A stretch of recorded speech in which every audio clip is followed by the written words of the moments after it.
Big boss Marathi हा प्रेक्षकांचा आवडता कार्यक्रम असून या कार्यक्रमाचा 6वा सीझन चांगलाच गाजला होता. या कार्यक्रमाचा 7वा सीझन आता प्रेक्षकांच्या भेटीस येणार असून हा कार्यक्रम सुरू होण्याच्या आधीच बिग बॉस मराठीच्या मेकर्सनी प्रेक्षकांना सावध केलं आहे आणि यामागे एक खास कारण आहे. कारण बिग बॉस मराठीमध्ये तुम्हाला सामील व्हायचं असेल तर आम्हाला संपर्क साधा, अशा प्रकारची एक पोस्ट सध्या सोशल मीडियावर व्हायरल झाली आहे. बिग बॉस मराठीमध्ये सुरुवातीला आपल्याला केवळ कलाकारांना पाहायला मिळत होतं, पण गेल्या काही सीझनपासून या कार्यक्रमात इन्फ्लुएन्सर देखील या कार्यक्रमात दिसत आहे. त्यामुळे कोणत्या इन्फ्लुएन्सरला या कार्यक्रमात जाण्याची संधी मिळणार, आपल्याला आत्ता फोन येणार का, हे सगळे वाट पाहत असतात. पण या सगळ्यामध्ये आता फसवणुकीचे प्रकार देखील समोर येत आहेत आणि त्यामुळेच बिग बॉसच्या चाहत्यांना सावधानतेचा इशारा देण्यात आलाय. बिग बॉस मराठीच्या मेकर्सने नुकतीच सोशल मीडियावर एक पोस्ट शेअर केली आहे. त्यात त्यांनी म्हटलं आहे की महत्त्वाची सूचना, बिग बॉस मराठी 7च्या नावाखाली सुरू असणाऱ्या बनावट कास्टिंग प्रक्रिया, फॉर्म किंवा फसव्या दाव्यांपासून सावध राहा.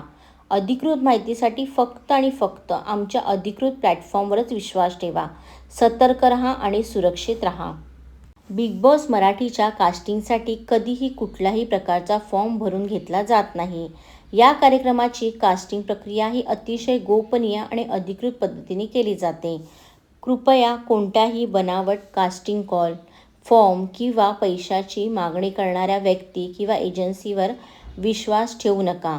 कृपया या बाबींची नोंद घ्या आणि सतर्क राहा, अशी सूचना आता बिग बॉस मराठीच्या टीमने त्यांच्या फॅन्सना दिली आहे.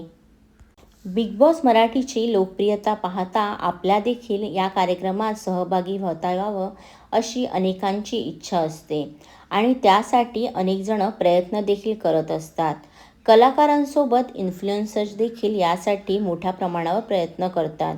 इन्फ्लुएन्सरला अनेक वेळा बिग बॉसच्या टीमशी संपर्क साधणं कठीण जात असल्याने त्यांना फसवण्यासाठी हे एक षडयंत्र रचले असल्याचे सोशल मीडियाद्वारे आपल्याला पाहायला मिळत आहे.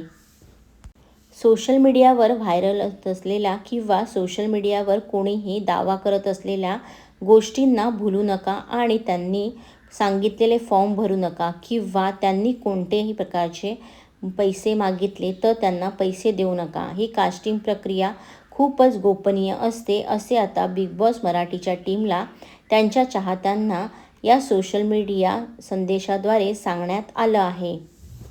आता बिग बॉस मराठीचा 7वा सीझन कधी सुरू होणार आणि या सीझनमध्ये कोणते कलाकार आणि कोणकोणते इन्फ्लुएन्सर झळकणार हे आपल्याला पुढील काळात कळेलच.